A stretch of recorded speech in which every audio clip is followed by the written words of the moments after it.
बाजी के दोनों कूलों को पकड़कर दबा और खोल रहा था।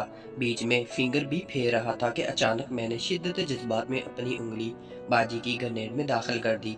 बाजी के होंठ मेरे होंठ में गड़ गए। दर्द की वजह से बाजी ने मेरे होंठ पर काट लिया और एकदम से होंठ मुझसे अलग किए। पीछे से मेरे दोनों हाथ पकड़ लिए और नफी में सर हिलाने लगी। मेरे दाएं हाथ के बीच वाली उंगली अब तक बाजी की ग्रेनेड के अंदर और बायां हाथ मैंने बाजी के बाएं चबूतड़ पर रखा हुआ था। मैंने बाजी की ग्रेनेड से उंगली निकाल ली और दोनों हाथ शलवार से निकाल लिए। बाजी एकदम दीवार के साथ पीछे चिपक गई और अपनी ग्रेनेड को पकड़ लिया। उंगली करने से बाजी को दर्द हो रहा था। बाजी लंबे लंबे सांस ले रही थी और मैंने इतने में अपनी कमीज के बटन खोले और अपनी कमीज उतारने लगा। बाजी ने कहा, मोहसिन ये क्या कर रहे हो? मैंने कहा, वही जो आप देख रही हैं। बाजी ने कहा, नहीं नहीं मोहसिन, मैं इससे आगे नहीं बढ़ूंगी। इतना कुछ तो कर लिया है तुमने। मैंने बाजी को कहा, अभी तो बहुत कुछ बाकी है, और बाजी को धक्का देकर अपने पास खींचा और बाजी और मैं चारपाई पर गिरने वाले हो गए और बाजी मेरे ऊपर आ गई। बाजी का वजन बहुत ज्यादा था। मैंने दोनों टांगों में बाजी आयशा को जकड़ लिया और नीचे से अपनी दोनों टांगे आयशा की कमर के गिर्द बांध दिए। इनके चबूतरों पर भी फेरने लगा। नीचे से मेरा नाक आयशा के पेट पर दबा हुआ था। आयशा ने कहा, मोहसिन प्लीज चले जाओ, कहीं अदरीस ना उठ जाए। मैंने कहा, नहीं, आप हर बार ऐसे करती हैं, खुद मजे लेकर मुझे छोड़ देती हैं। आयशा ने कहा, अच्छा तुम किसी और दिन आना, मैं वादा करती हूँ फिर इससे ज्यादा करेंगे। मैंने कहा, पक्का वादा? आयशा ने कहा, हाँ पक्का वादा। मेरे चेहरे पर खुशी दौड़ गई और मैंने आयशा की गाल पर चूम लिया। अचानक मुझे ख्याल आया कि इमाम साहब ने मुझे किताब लेने का कहा था। ये ख्याल आते ही मैं झट से उठा और आयशा भी उठी। मैं अपनी शलवार कमीज पहनने लगा। टाइम देखा तो 12:10 हो रहे थे। आयशा ने जल्दी से किताब निकाल कर मुझे दी और कहा, अब जल्दी जाओ, भी कहीं इमाम साहब घर पर ही ना आ जाएं। मैंने आयशा से पूछा, फिर कब आऊं? आयशा ने कहा, देखो मैं बता दूंगी, लेकिन अब साला और हिफ्जा और सलमा का मदरसा दोपहर तक है और वो 2 बजे आती हैं। सुबह के टाइम अक्सर इमाम साहब घर पे होते हैं, इसलिए ऐसा करना, तुम अगले जुमे को या हफ्ते को ही आना। बाकी दिनों में बड़ा मुश्किल है। अगर इमाम साहब सुबह घर पर ना होते तो फिर ठीक था, मैं तुम्हें बुला भी लेती, लेकिन सुबह इमाम साहब घर पर होते हैं। मैंने कहा, अच्छा ठीक है। मैं जल्दी जल्दी में घर से निकलने लगा। मैं गली से निकलकर अगली गली में मुड़ा ही था कि इमाम साहब आगे से आते हुए नजर आए। इमाम साहब मेरे पास पहुंचे और थोड़ा नाराजगी के साथ बोले, मोहसिन इतनी देर कहाँ लगा दी थी?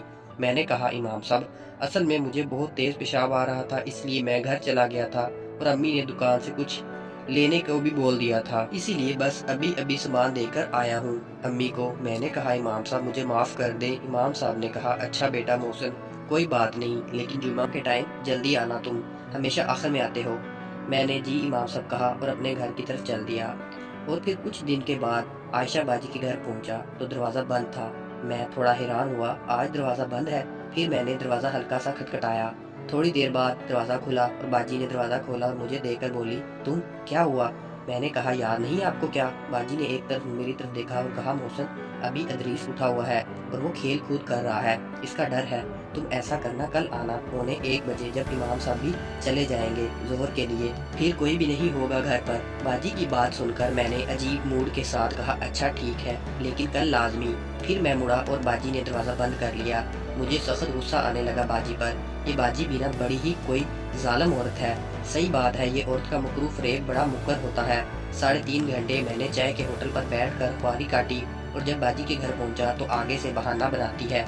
मैं दिल ही दिल में कहने लगा, कल तो इसको नहीं छोड़ूंगा, कल इसको बताऊंगा इसने मुझे जितना तड़पाया है ना। फिर मैंने गुस्से में घर की तरफ चल दिया। टाइम उस वक्त 12 के करीब होने वाला था। थोड़ी देर घर के बाहर रुक कर मैं घर में दाखिल हो गया और बैग फेंक कर बेड पर सो गया। अगले दिन मैं नाश्ता करके घर से बाहर निकला और बाजी आयशा के घर की तरफ चल दिया। मैंने सोचा शायद इमाम साहब अब चले गए होंगे। बाजी आयशा के घर पहुंचा तो आज भी दरवाज़ा बंद था। मैंने गली में इधर उधर देखकर दरवाज़ा बजाया तो थोड़ी देर के बाद दरवाज़ा खुला। बाजी नमूदार हुई और मुझे देखकर थोड़ी सी सहम गई, फिर अंदर आने का इशारा किया। मैं कमरे में पहुंचा। बाजी आयशा ने चारपाई पर गद्दा बिछा रखा था। मैंने सोचा शायद बाजी आयशा ने भी आज तैयारी कर रखी है। बाजी आयशा एक घड़ी मेरी तरफ देखा और कहा, तुम बैठो, मैं चाय बनाकर लाती हूँ तुम्हारे लिए। मैंने कहा, नहीं छोड़े बस। आयशा ने कहा, अच्छा अब तुम मना करोगे? फिर आयशा किचन में चली गई। मुझे बेचैनी के आलम में बैठा नहीं जा रहा था। घड़ी पर टाइम देखा तो 12:50 हो रहे थे। मुझे अंदाजा था इमाम साहब कम से कम 1:45 तक मस्जिद में ही होंगे, सो मेरे पास पौने घंटे का टाइम था। आज मैं अपने अरमानों पर पानी नहीं फेरने देना चाहता था। हर हाल में आयशा के जिस्म को भरपूर तरह से निचोड़ना चाहता था। मेरे दिल में ख्याल आया कि किचन में जाऊं, लेकिन रुक गया। फिर 10 मिनट बाद आयशा किचन से चाय लेकर आई और खुद सामने पड़ी कुर्सी पर बैठ गई और चाय पीते पीते मेरी तरफ देखने लगी। आयशा ने आज नीले कलर की सलवार कमीज पहन रखी थी और ऊपर से काली चादर ले रखी थी। मैंने जल्दी में चाय खत्म की और आयशा को बोला, अब जल्दी करें भी। आयशा ने कहा, किस चीज के लिए? मैं अजीब गुस्से वाले मूड में बोला, आयशा प्लीज ना, कब से इंतजार कर रहा हूँ। आयशा ने कहा, अच्छा तुम एक बात बताओ। मैंने कहा, जी आयशा। आयशा ने पूछा, तुम पीछे से क्यों दबाते हो? मैंने बोला, आयशा मुझे मज़ा आता है और आज मुझे अच्छी लगती है। बाजी ने कहा, ज़हीर को तो मैंने अंदर हाथ डालने नहीं दिया था कभी, तुम फिर भी बहुत आगे बढ़ चुके हो। आयशा ने कहा, इमाम सब तुम्हें बच्चा समझते हैं, लेकिन इनको क्या पता ये बच्चा इतना बड़ा हो गया है। आयशा थोड़ा सा मुस्कुरा दी। मैंने कहा, अच्छा ना, बस ज़्यादा बातें ना करें। मैं उठा और बाजी की कुर्सी के करीब आया। आयशा के दोनों हाथ पकड़े और कुर्सी से उठाया। आयशा ने मेरी आंखों में देखा और फिर मुझे गले लगा लिया। मैंने भी कमर के गिर्द हाथ कसकर बांध दिए। आयशा मेरे गले में हाथ डालकर चिपकी हुई थी और मैं नीचे हाथ ले जा चुका था। मैंने आयशा की कमीज को साइड से पकड़ा और उठाकर शलवार के अंदर हाथ दाखिल कर दिए। आयशा के नरम चबूतरे मेरे हाथों में थे। मैं आयशा के कूल्हों को उसी दिन की तरह दबा रहा था जिस तरह पहली बार दबाया था। आयशा के कूल्हों को अच्छी तरह दबाते दबाते पीछे मैं फिंगर घुमाने लगा और आयशा के चबूतरों का सुराख तलाश करने लगा।